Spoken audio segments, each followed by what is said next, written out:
Assalamualaikum warahmatullahi wabarakatuh. Alhamdulillah geng, kita bersama lagi hari ini. Okay, hari ini aku nak bawa tajuk yang last untuk Zahid Hamidi sebelum kes dia digugurkan. Okey, kes dia yang terakhir yang dibicarakan dan dapat ramai perhatian daripada orang, kes kredit kad. Dan bila semalam Zahid Hamidi naik mahkamah dan kes dia digugurkan tanpa dibebaskan. So memang dia daripada aku akan mulakan video lagi bermula daripada kes yang kredit kad, dan selepas tu tahu-tahu digugurkan tanpa dibebaskan dan dapat ramai kritikan kan. Ada orang puji dan ada orang juga kritik dan ada orang mempertikaikan kan. Biasalah kan, disebabkan Zahid Hamidi tu tidak menguntungkan PAS, tidak menguntungkan pihak Parti Bersatu dan tidak menguntungkan Parti Muda. Sebab itulah untuk kes Zahid Hamidi semalam tu mendapat kritikan. Contoh daripada pihak Pakatan Harapan, macam daripada pihak kami mendapat keuntungan. Okey, kira Zahid ni bersih kan, contoh kan, lebih kurang macam tu, kita terima je lah seadanya kan. Jom sama-sama kita dengar bermula daripada kes last Zahid Hamidi berkaitan kredit kad. Jom sama-sama kita dengar. Cerita kali ini best berkaitan dengan kes Datuk Seri Zahid. Ramai sebenarnya yang tak tahu tentang cerita ni. Korang tahu kan, antara tuduhan yang dihadapi oleh Datuk Seri Zahid adalah menggunakan dana Yayasan Akal Budi untuk membayar kad kredit peribadi beliau. Jumlahnya adalah 1.36 juta, bukanlah berpuluh-puluh juta seperti yang dilaporkan oleh media, dan pembayaran ini dibuat menerusi cek Yayasan Akal Budi. Tapi bukan itu yang saya nak cerita kat sini. Ada benda yang sangat menarik berkaitan dengan kes ini. Korang tahu tak, sebenarnya semua cek yang dikeluarkan itu Datuk Seri Zahid tak sign pun. Pelik kan? Rupa-rupanya kesemua cek ini dicop dengan tanda tangan Datuk Seri Zahid. Ni korang tengok sendiri. Ni satu, ini satu, ini. Korang tengok betul-betul, semua sign dalam cek ini nampak sebiji, sama gila kan, perfectly identical. Macam mana boleh jadi macam tu? Rupa-rupanya pembantu Datuk Zahid iaitu Meja Mazlina yang uruskan hal peribadi Datuk Zahid ini menggunakan cop tanda tangan ala yang selalu digunakan untuk cop sijil dan kad perayaan macam kad raya kita tu lah. Semua tu bukan Datuk Seri Zahid sign satu-satu, dia ada cop khas yang digunakan untuk cop kepada semua kad-kad itu. Cop yang sama jugalah digunakan untuk ke semua cek-cek tadi. Gila weh. Tapi takkanlah Datuk Zahid tak tanya, tak tahu pasal isu ni. Biasalah VVIP kan, dia ada pembantu yang uruskan bayar bil air, bil elektrik, bil telefon dan macam-macam lagi lah, termasuklah pembayaran kad kredit beliau. Meja Mazlina ni lah pembantunya, orang yang bertanggungjawab untuk uruskan ke semua ini, termasuklah membayar kad kredit Datuk Zahid. Masalahnya, masa dibayar kad kredit menggunakan wang daripada Yayasan Akal Budi ni, dia tak maklumkan kepada Datuk Zahid dan Datuk Zahid tak tahu pun pasal isu ini. Dah lah tu, dia tak minta pun Datuk Zahid sign cek-cek itu, tapi sebaliknya dia menggunakan cop tanda tangan saja. Buat hal betul lah Mazlina ni. Tak pasal-pasal sebabkan Mazlina, Zahid yang kena. Ini bukan saya buat cerita ya, ini cerita betul dalam mahkamah. Kenyataan saksi daripada Mazlina dan beberapa saksi lain. Korang boleh google je kalau korang nak sahkan. Semua bukti-bukti ini telah pun dibentangkan di dalam mahkamah, termasuklah laporan daripada pakar kimia yang mengesahkan bahawa tanda tangan di atas cek itu merupakan cop tanda tangan, bukanlah tanda tangan fizikal Datuk Zahid. Mazlina sendiri pun dah mengaku dalam mahkamah bahawa beliau cuai kerana beliau assume yang sebenarnya Datuk Zahid memberikan blanket approval untuk dia buat semuanya. Hanya Datuk Zahid tak pasal-pasal dia yang kena. Mazlina yang cuai, aku pula yang kena. Yang peliknya, macam mana bank boleh lepaskan dan luluskan ke semua cek-cek itu, sedangkan it's very clear itu adalah cop tanda tangan, bukan cop fizikal. Itu lagi pelik. Bahaya weh kalau bank buat perangai macam ni. Esok tak pasal-pasal orang buat cop tanda tangan kita, cop sign kita dan guna ikut suka hati mereka. Gila weh. Okey geng, itulah berkaitan kredit kad. Dan ini aku akan bawakan pula selepas kes Zahid Hamidi digugurkan. Kes Zahid Hamidi kes dia 47 kes digugurkan dan dia ada buat sidang media di depan mahkamah dan kita dengar satu persatu dengan teliti apa yang peguam dah cakap. Dan peguam tu juga dia tu dapat job lah daripada Najib Razak, Zahid Hamidi, Muhyiddin Yassin dan Hamzah Zainuddin pun guna peguam aku nak sebut pun kan aku nak sebut pun aku tak apa pandai. Jom kita dengar wakil daripada peguam Zahid Hamidi. Sama-sama kita dengar. Assalamualaikum. Ini adalah kenyataan media yang kami baru sediakan sekejap tadi. Saya bacakan. Kenyataan media ini disediakan berikutan daripada keputusan Mahkamah Tinggi Kuala Lumpur Yang Arif Datuk Colin Lawrence Sekera yang telah membuat perintah dilepaskan tanpa dibebaskan terhadap kesemua 47 pertuduhan ke atas anak guam kami. Bagi memberikan gambaran berkenaan latar belakang tindakan mahkamah tersebut kepada umum agar tidak wujud sebarang persepsi negatif terhadap institusi undang-undang, khususnya kepada Jabatan Peguam Negara serta Suruhanjaya Pencegahan Rasuah Malaysia, di antara pembelaan yang dikemukakan oleh anak guam kami dalam pembelaannya dalam tindakan mahkamah ini adalah merupakan satu kes pendakwaan politik ataupun political prosecution. Dan dalam keterangan bersumpah, anak guam kami dalam mahkamah telah menyatakan bahawa Tun Dr. Mahathir Mohamad, Perdana Menteri Malaysia pada ketika itu telah memanggil anak guam kami dan memberikan arahan dalam nada yang tegas kepada anak guam kami untuk membubarkan UMNO atau sekiranya ingkar untuk menerima sebarang akibat sekiranya arahan tersebut tidak dipatuhi. Perjumpaan dengan Tun Mahathir adalah pada Jun 2018. Anak guam enggan tunduk pada ugutan Tun Mahathir tersebut dan pada 2 Julai 2018 anak guam telah dipanggil oleh SPRM untuk tujuan siasatan dan tindakan mahkamah. Anak guam kami telah dituduh pada 19 Oktober 2018 dan daripada tarikh tersebut kami telah mengemukakan sebanyak 8 kali surat representasi kepada Jabatan Peguam Negara yang terkini pada 25 Januari 2023 memohon untuk mengkaji semula pertuduhan tersebut dengan tujuan untuk menarik semula pertuduhan tersebut atas alasan yang kukuh bahawa tidak ada asas bagi pertuduhan tersebut. Pada 20 Februari 2023, selaku peguam kepada anak guam kami telah disalinkan satu surat daripada SPRM kepada Jabatan Peguam Negara berkaitan tindakan mahkamah tersebut. Isi kandungan surat tersebut adalah seperti berikut. 1. SPRM berpendapat bahawa penting untuk siasatan lanjut dibuat agar kes pendakwaan lebih kukuh dan SPRM sudah pun mula mendapatkan petunjuk-petunjuk dan bukti-bukti baru. Kedua, siasatan yang lebih menyeluruh adalah amat penting agar pasukan penyiasat dan pihak pendakwaan tidak dikecam oleh orang awam dan tuduh melakukan pendakwaan terpilih ataupun selective prosecution. Terutamanya selepas kes baru-baru ini terhadap Tan Sri Shahriz Samad, di mana pegawai penyiasat telah mengaku di mahkamah semasa disoal balas bahawa pertuduhan tersebut telah dikemukakan sebelum siasatan lengkap dilakukan. Ketiga, ini again seperti saya katakan adalah daripada surat SPRM yang telah dihantar kepada AGC disalinkan pada kami. Ketiganya, siasatan yang tidak lengkap ini telah menyebabkan reputasi SPRM selaku pasukan penyiasat dan Jabatan Peguam Negara selaku pasukan pendakwaan tercemar di mata masyarakat. Keempat, demi menjaga nama baik dan reputasi kedua-dua agensi tersebut, wujud keperluan untuk proses merekodkan beberapa keterangan daripada saksi dan mengumpulkan lagi bukti bagi mengesahkan petunjuk-petunjuk baru yang diperolehi oleh SPRM. Terakhir, kelima, SPRM telah memberikan jaminan kepada Peguam Negara bahawa siasatan lanjut ini akan dijalankan secara menyeluruh tanpa rasa takut dan pilih kasih serta lebih objektif sehingga ke akar umbi, dan disebut juga, saya quote, "No stones will be left unturned," akan dijalankan. Berikutan dengan keputusan Peguam Negara pada hari ini, kami percaya bahawa keputusan berkemungkinan akan dimanipulasikan oleh pihak-pihak tertentu. Namun ingin kami tekankan di sini bahawa Peguam Negara hanya melaksanakan budi bicara yang ada sebagaimana diputuskan di bawah artikel 1453. 145 kaedah 3 Perlembagaan Persekutuan.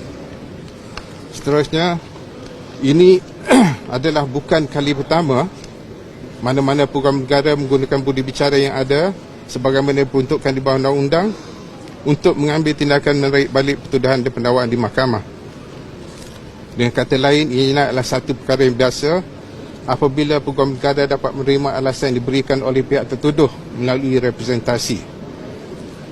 Tambahan pula, proses representasi ini juga bukanlah satu perkara baru kerana ia telah pun menjadi amalan tidak kiralah di peringkat pelbagai peringkat pembicaraan daripada mahkamah magistrat sehinggalah ke mahkamah persekutuan. Dan ketiga pembicaraan pembelaan anak guam di peringkat pendakwaan, di peringkat pembelaannya adalah sangat konsisten. Saya perlu sebutkan beberapa fakta penting untuk pengetahuan umum. Pertamanya, ucapan pembukaan pihak pendakwaan pada awal kes ini mula dibicarakan menyatakan bahawa tidak ada satu sen pun dana Yayasan Akabudi digunakan untuk tujuan kebajikan. Kami telah membuktikan melalui saksi-saksi pendakwaan sendiri bahawa kenyataan ini tidak benar dan menunjukkan bukti juga bahawa sumbangan dan projek yang dikendalikan oleh Yayasan Akabudi melebihi daripada 100 juta ringgit untuk tujuan kebajikan dan amal jariah, termasuklah membina masjid di seluruh dunia, mahat tahfiz serta rumah anak yatim dan cetakan Al-Quran. Selain itu, saksi pendakwaan sendiri termasuk bekas pembantu anak guam kami dan juga pakar Jabatan Kimia Malaysia telah mengesahkan bahawa majoriti cek-cek yang digunakan untuk membayar kad kredit tidak ditandatangani oleh anak guam kami sendiri. Sebaliknya telah digunakan cop tanda tangan oleh pembantunya. Saksi-saksi pendakwaan yang dipanggil berkenaan dengan 8 tuduhan rasuah juga telah menafikan bahawa mereka telah memberikan rasuah kepada anak guam kami. Saksi bagi 27 kes pengubahan wang haram juga telah mengesahkan di peringkat pendakwaan lagi bahawa wang tunai dimasukkan ke dalam firma guamannya tidak ada kena-mengena dengan dana yang mencurigakan ataupun melanggar undang-undang. Akhir sekali, kami mengucapkan ribuan terima kasih kepada semua pihak, terutamanya Mahkamah Tinggi Kuala Lumpur, Barisan Pendakwaan dan semua sekali. Itu saja. Terima kasih. Okey geng. Itulah seperti mana video yang pertama tadi berada tu cakap. Dan last kali yang peguam ni dia menjelaskan perkara yang sama. Itu daripada segi kredit kad. Dan aku dah ada buat video untuk kes Zahid Hamidi daripada part 1, part 2, part 3, part 4 dan ini kalau tak silap aku part yang kelima untuk kes Zahid Hamidi geng. Okey geng, untuk apa hampa pun fahamlah penjelasan sebab kita tahu untuk nak jatuhkan credibility seseorang dengan letak kes macam-macam. Kalau seseorang tu payah sikit daripada nak menjatuhkan dia, so depa akan gunakan apa macam Anwar Ibrahim. Kes yang nampak keji, kes yang nampak Allahu Akbar jijiknya. Itu apabila depa dah habis dah, depa dah mati akal dah, depa nak tuduh rasuah tak boleh, salah guna kuasa ataupun pengubahan wang haram pun semua tak boleh, depa akan gunakan kes-kes yang keji. Okey geng, kita sama-sama kita dengar ucapan Zahid Hamidi di hadapan mahkamah dan lepas ni aku akan bawa setiap seorang yang membuat penjelasan untuk kes Zahid Hamidi dan aku akan bawa pula seorang aku akan bawa video Syed Saddiq dan juga aku akan bawa video ada seorang ni daripada Sabah, dia pun kritik keputusan yang dibuat oleh mahkamah kepada kes Zahid Hamidi. Saya dan semua ahli keluarga saya, anak-anak, menantu-menantu dan cucu-cucu saya, terutamanya kepada isteri saya, bersyukur kepada Allah SWT kerana hari ini mahkamah telah membuat keputusan bahawa 47 kes yang telah dipertuduhkan pada saya telah diberhentikan. Dan saya telah diputuskan oleh Yang Arif Hakim untuk dilepaskan. Namun ianya tidak dibebaskan kerana Suruhanjaya Siasatan Diraja RCI belum memuktamadkan siasatan terhadap buku yang ditulis oleh bekas hakim negara, bekas Ketua Negara Tommy Thomas. Dan yang keduanya, apabila pengemukaan representasi oleh peguam-peguam saya juga belum dimuktamadkan sepenuhnya. Maka atas kesyukuran itu saya ucapkan terima kasih kepada barisan peguam saya, dan tentunya peguam saya ini telah menjalankan kerja-kerja yang cukup profesional, dan tentunya saya terhutang budi kepada semua mereka. Saya juga ingin ucapkan terima kasih kepada rakan-rakan dalam Majlis Tertinggi UMNO, dan hadir bersama saya Siti Agung UMNO, Ketua Wanita, Ketua Pemuda dan Ketua Puteri UMNO, sama-sama untuk memberikan sokongan moral pada saya. Saya ucapkan juga terima kasih kepada seluruh kepimpinan dan ahli-ahli UMNO yang terus mendoakan saya, dan terima kasih juga pada para ulama, pada guru-guru saya, rakan-rakan saya yang diketahui doa dan tidak diketahui doa mereka, dan alhamdulillah ini perjuangan. Okey geng, sekarang tu sajalah kita ambil. Jadi kita boleh tengok kan, walaupun ada orang kritik dia, tapi untuk kes mahkamah ni tiba-tiba kita boleh tengok Ketua Pemuda dia boleh ada bersama dengan dia di mahkamah.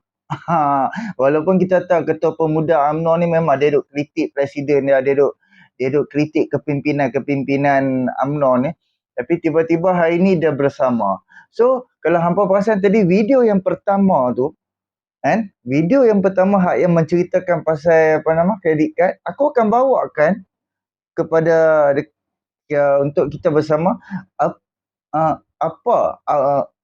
apa yang dia katakan selepas Zahid Hamidi digugurkan kes dia ni.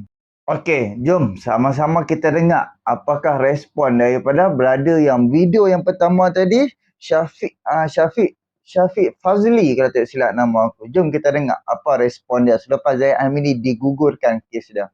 Tahniah Datuk Seri Zahid kerana dibebaskan daripada pertuduhan rasuah salah guna kuasa dan juga amla. Yang paling penting, tahniah kepada pihak pendakwaan, Jabatan Peguam Negara dan pihak mahkamah kerana telah membuat perkara yang betul demi memastikan keadilan dilaksanakan. Cuma macam biasalah, akan ramailah yang bising, macam-macam tuhmahan dilemparkan. Ada yang kata mahkamah tidak adil lah, pendakwa raya dikawal lah dan sebagainya. Korang ingat tak, dulu saya dah ingatkan dalam kes Muhyiddin, saya ucapkan tahniah dan terima kasih kepada mahkamah kerana berlaku adil. Saya juga ingatkan kepada semua, kita jangan memilih, jangan jadi selektif. Bila Muhyiddin didakwa, mahkamah tidak adil, peguam negara jahat. Bila Muhyiddin dibebaskan, pakat bersorak kata keadilan telah ditegakkan. Mahkamah yang sama adil pula. Hari ini sistem perundangan dan kehakiman yang sama membebaskan Datuk Seri Zahid. Kita caci maki mahkamah kata tak adil, peguam negara jahat pula. Yang peliknya, akhlak ini ditunjukkan oleh mereka yang berkopiah putih, yang berserban, ada yang dipanggil ustaz, ulama, hari-hari bercakap soal hak keadilan, bertabayun, bersangka baik, serahkan urusan mahkamah dan percaya kepada Allah. Tapi hari ini mereka secara berterusan melemparkan fitnah, walaupun mahkamah yang sama adil ketika membebaskan Tan Sri Muhyiddin Yassin hari ini membuat keputusan untuk membebaskan Datuk Seri Zahid. Apa punya perangai lah ni? Ada yang mempersoalkan pasal timing, tiba-tiba saja Datuk Seri Zahid dibebaskan. Timing benda, peguam negara belum tukar lagi tau. Peguam negara yang ada sekarang masih kekal berkhidmat sehingga hujung minggu ni. Jadi tak timbul soal menukar peguam negara. Kalau nak cakap pasal timing, dan ini merupakan plot Zahid menggunakan kuasa beliau dalam kerajaan, bodohlah Zahid kerana hadap kes ni 9 bulan sampai Koshim pilihan raya negeri baru-baru ini tahu kalah teruk. Patutnya dia minta dibebaskan awal-awal lagi, seawal dia dilantik sebagai timbalan Perdana Menteri. Ini dia tunggu 9 bulan tau, lama tu oi. Dan kalau betul lah Datuk Zahid nak campur tangan, patutnya dia campur tangan lebih awal lagi, masa Datuk Seri Ismail Sabri iaitu naib presiden Presiden UMNO menjadi Perdana Menteri. Itu sebenarnya adalah timing yang terbaik. Bersihkan imej dia sebelum berhadapan dengan pilihan raya umum yang ke-15. Oh, adalah yang kata Ismail Sabri ni degil lah, dia bukan geng Zahid lah. Tapi kali ini sebabnya Anwar Ibrahim tu cikgu, pastinya akan tolong anak murid dia. Logik tu ada, tapi soalnya kenapa cikgu ni tolong Muhyiddin lebih awal daripada tolong Zahid? Muhyiddin tu anak murid kesayangan ke? Kalaulah benar Anwar ini berkuasa, boleh mempengaruhi mahkamah, ada wujudnya campur tangan, kenapalah dia bebaskan Muhyiddin? Malu weh, kesana sini Anwar ni duk meratip Muhyiddin ni kaki sakau dana jana wibawa, tapi last-last dia dibebaskan. So logik korang ni tak masuk akal lah. I cannot brain lah. Korang tahu apa yang timing? Muhyiddin didakwa pada Mac 2023 dan 5 bulan lepas itu, lebih awal daripada Zahid, beliau telah pun dibebaskan. Kalau nak ikut timing, untung lagi Muhyiddin. Zahid ni mengadap kes ni 5 tahun woi. Maksudnya apa? Datuk Seri Zahid telah mengikut segala prosiding perundangan. Dia telah kemukakan representasi kepada Jabatan Peguam Negara pada 8 Disember 2022 dan 23 Januari 2023. Dan setelah 9 bulan, pihak Jabatan Peguam Negara meneliti representasi tersebut berserta dengan keterangan-keterangan saksi dan bukti-bukti yang ada serta syur yang dikeluarkan oleh SPRM untuk satu siasatan yang menyeluruh diadakan, ditambah pula dengan satu memo dalaman yang bocor. Akhirnya Jabatan Peguam Negara membuat keputusan untuk menghentikan prosiding supaya satu siasatan yang menyeluruh boleh diadakan. Ingat ya, Peguam Negara bukan menggugurkan kes tetapi menghentikan prosiding berdasarkan perkara 145 Perlembagaan Persekutuan dan Seksyen 245 Kanun Prosedur Jenayah. Sebab apa dihentikan? Sebab mereka perlukan masa untuk meneliti semula kesemua keterangan 15 saksi. Mereka nak teliti representasi Datuk Seri Zahid serta beberapa dakwaan yang serius seperti political prosecution dan juga selective prosecution. Serta mereka mahu menunggu hasil daripada Suruhanjaya Siasatan Diraja RCI yang akan ditubuhkan untuk menyiasat Tommy Thomas. Perkara-perkara ini akan mengambil satu tempoh yang lama. Sebab itu mereka mengambil keputusan untuk menghentikan prosiding ini supaya siasatan menyeluruh dapat dilakukan. Jadi faham ya, jangan buat-buat tak faham. Kawan saya pesan, kalau tak faham juga, makan kismis banyak-banyak. Kan? Itulah dia menceritakan sekarang ni proses untuk kes Zahid Hamidi masih Peguam Negara Ad Harun. Masih Peguam Negara lantikan Muhyiddin. Kan? Peguam Negara baru belum mula lagi. Kena ingat, belum mula lagi peguam kerja untuk Peguam Negara hak yang baru. Ini Peguam Negara yang lantikan Muhyiddin Yassin. Jangan lupa tu. Kan? Bukan kita nak bela Zahid ke apa tak, tapi disebabkan bila macam aku, alhamdulillah aku faham satu persatu kes Zahid Hamidi. So keadilan bagilah kepada orang yang terinayah. Tu je. Bukan kes di dalam contohlah macam Zahid Yayasan Akal Budi Patut ada contohlah kan macam Zahid Hamidi, dia ada kes dia bercabang-cabang. No, dia hanya di bawah Yayasan Akal Budi. Dia buat itu yayasan, satu pertubuhan yang dibuat oleh Zahid Hamidi dan hanya di dalam yayasan saja. Tak ada pun sangkut paut dengan kementerian tu, kementerian ni, kementerian, tak ada pun. Jadi dia nak adakan kes, dia buatlah pengubahan wang haram lah di dalam Yayasan Akal Budi itu.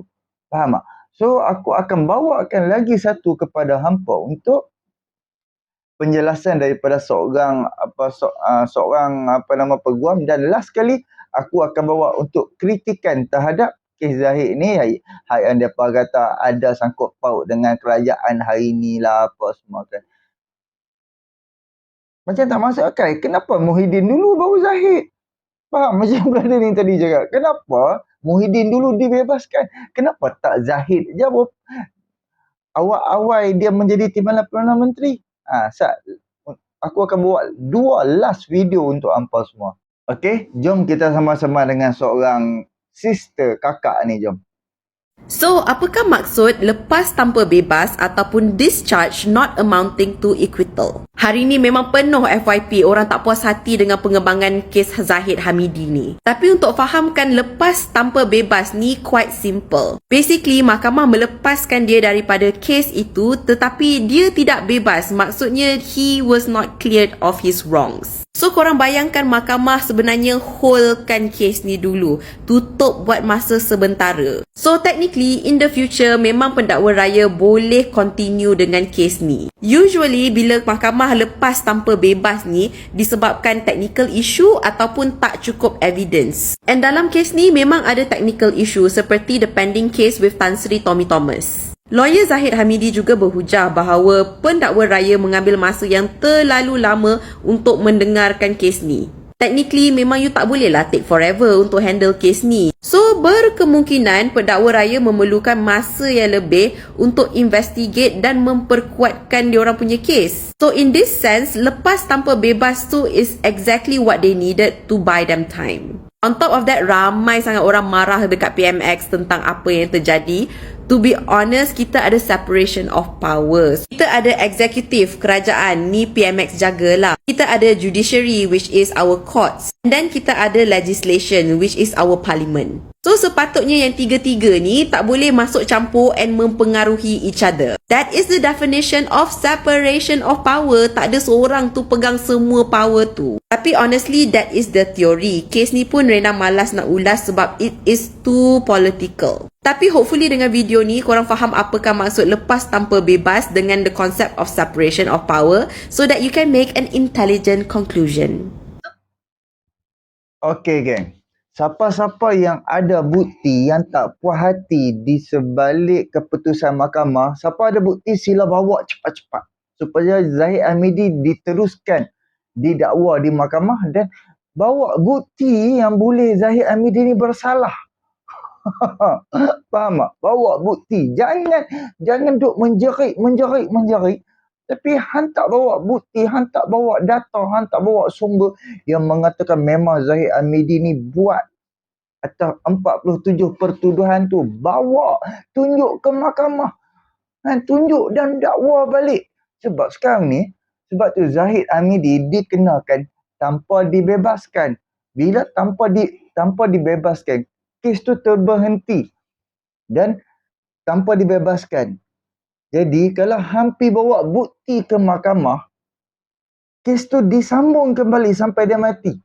Faham tak? Walaupun tanpa dibebaskan, tidak dibebaskan tu, sampai mati, tanpa dibebas tu akan ada je di belakang Zahid. Tapi apabila macam Muhyiddin Yassin dibebaskan, digugurkan dan dibebaskan, tak ada masalah. Hang bawa bukti pun, dia proses dia tu perlu bermula daripada bawah balik sebab dia dibebaskan. Kalau tidak dibebaskan seperti Zahid Hamidi, hang boleh bawa bukti balik, pergi ke mahkamah dan terus sambung balik untuk kes Zahid Hamidi.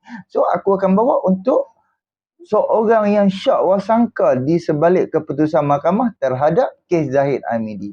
Okey, jom sama-sama kita dengar apa penjelasan kawan ni. Konsep dia macam ni. Okey. Yang bawa kes ni dekat mahkamah adalah pendakwa raya. Dan sekarang ni tertuduh Datuk Seri Dr. Haji lah kan, melalui peguamnya telah menghantar surat representasi kepada pendakwa raya untuk menggugurkan kes ni kan. Itu yang saya baca lah tu, menerima representasi Timbalan Perdana Menteri bagi menggugurkan kesemua tuduhan. Jadi dia macam ni tau, isu ni lah kes yang melibatkan national punya interest. Kita semua nak tahu adakah kes ini ada kes ke tak. Sepatutnya kalau kes-kes yang melibatkan macam ni, bila orang tu dah hantar representation ni apa tahu? Kalau korang nak tahu, representation ni macam ni. Peguam bela akan hantar surat dekat pendakwa raya, contohnya untuk gugurkan pertuduhan ataupun tukar pertuduhan tu kepada seksyen yang lagi ringan. Selalunya macam tu. So dalam surat tu kita akan beritahulah alasan-alasan kita kenapa A, B, C sampai berapa lah. Suka hati tebal nak nipis ke, terpulang. So dalam tu pendakwa raya akan mempertimbangkan sama ada hendak menerima ataupun tidak representasi itu. So kira macam proses tawar-menawar di belakang tabir lah ni, tapi melalui proses yang betul lah. Memang dibuatlah benda tu, normal benda tu. Tetapi bagi melibatkan isu national punya interest macam ni, apa kata kita tengok kandungan surat representasi tu, ialah netizen macam kami ni pun dah tahu juga Datuk Seri kalau betul representasi itu berasas dan pendakwa raya ni patutnya gugurkan kes tu, kami akan menerima terbuka, dengan hati terbuka. Tapi dalam masa yang sama kita nampak kan, kalaulah representasi itu berasas dan kes ni patutnya dah weak lah kan, teruskan je lah kot dekat mahkamah, confirm hakim akan lepaskan lah kalau bukti tak cukup. Faham tak? Nampak tu konsepnya. Kita hantar representasi dekat pendakwa raya mengatakan kes Q tak kuat lah. Okey, patutnya contohnya lah rasa macam ni, siasatan sedang berjalan apa semua, better korang drop je lah kes ni, tak payah proceed dekat mahkamah. Kalau itulah alasan representasi kita, maknanya sebagai pendakwa raya kalau proceed dekat mahkamah pun, mahkamah akan lepaskan punya lah di akhir proceeding tu. Faham tak? Dia macam ni tau, kita bagi mahkamah ni pihak ketiga untuk membuat keputusan berasaskan kepada apa yang kita boleh persembahkan dekat mahkamah. Kalau bukti memerlukan 10 bukti contohnya, dan pada ketika itu kita hanya ada 5 bukti, confirm kita menang kan? Maknanya tak cukup lah bukti itu. Analogi tapi dalam kes ni kita tak tahu apa yang dinyatakan dalam representasi itu, ialah itu adalah orang cakap private and confidential katanya, without prejudice, normal lah tu. Tapi untuk melibatkan kes-kes yang national interest macam ni, why not? Berani kerana benar kan. Dan kes ni pun dah berjalan lama. Permohonan daripada pendakwa raya tu untuk DNAA melepaskan tanpa dibebaskan, manakala tim defense team Datuk Seri minta supaya dilepaskan, acquitted langsung. Dua istilah ni korang kena tahu. DNAA maknanya dilepaskan tanpa dibebaskan, bermakna macam ni. Efek dia adalah kalau mahkamah berikan DNAA, maknanya pendakwa raya boleh bawa kes tu balik semula dekat mahkamah. Okey, macam kes sekarang ni lah.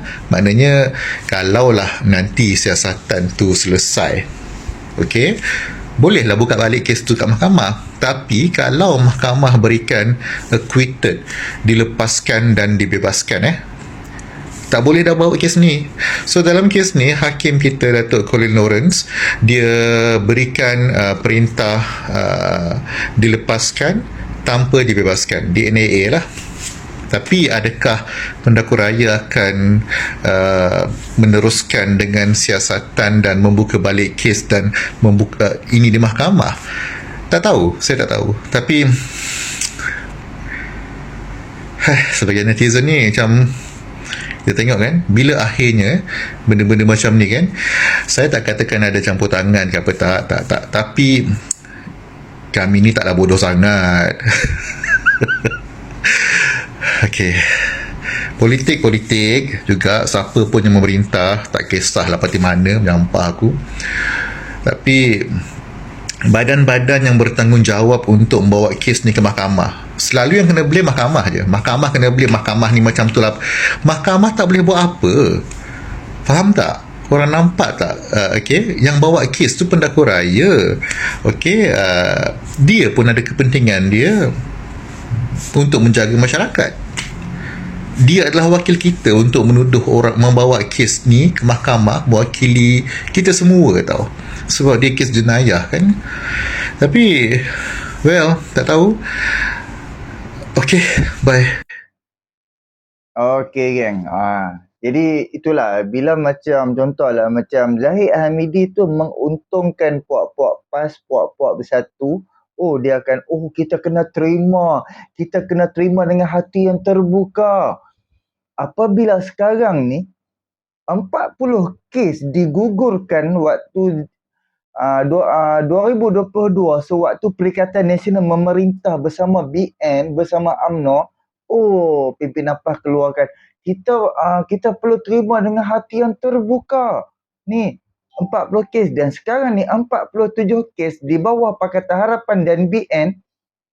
Ni puak-puak PAS ni, dia punya petikai ni Allah saja yang tahu lah. Kan? Macam Muhyiddin Yassin baru ni kan. Kes dia digugurkan. Puak-puak PAS, ini kezaliman, difitnah, di itu, di ini, macam-macam. Dan sekarang Zahid Hamidi tidak menguntungkan PAS, tidak menguntungkan PN, Perikatan Nasional. Mahkamah itu, Anwar itu, ini peguam itu, padahal peguam masih peguam lama lagi. Jadi kan insyaAllah aku akan, video ni terlalu panjang tau, aku akan buat lagi satu video untuk kritikan Syed Saddiq. Sebab apa? Kes dia tu pengubahan wang haram, dan yang mendakwa dia tu pula, yang tuduh dia tu pula daripada Parti Bersatu. Dan duit ni dia pibuh ke dalam ASB, amanah apa dia tak tahu, lupalah nama dia kan. Duit yang dia ambil 50,000 tu daripada Parti Bersatu, dia pergi bubuh ke dalam ASB dia kan. Faham tak? Amanah saham Bumi Putra kan, dia pibuh ke dalam tu pula, duit tu duduk dalam peti besi pula, rumah kena pecah pula. Cuba tengok perbezaan antara kes Syed Saddiq dengan Zahid Hamidi. Jadi insyaAllah kita akan sambung untuk video yang part last lah aku rasa untuk kes Zahid Hamidi, di antara Zahid Hamidi dan juga Syed Saddiq ke siapa-siapa kan. Okay, jumpa lagi, boleh subscribe, like, komen dan share. Hantar kat mak ampaan tu, minta maaf, minta ampun. InsyaAllah jumpa lagi. Jangan jadi wala'un. Sebabkan Zahid Hamidi tidak menguntungkan PAS dan Perikatan dan Bersatu, sebab tu dapat attack kau-kaunya. Cuba kalau Zahid Hamidi menguntungkan PAS, menguntungkan puak-puak PAS, puak-puak lain, dia punya kita perlu terima kenyataan mahkamah. Jadi boleh subscribe, like, komen dan share. Hantar kat mak ampaan tu. Assalamualaikum.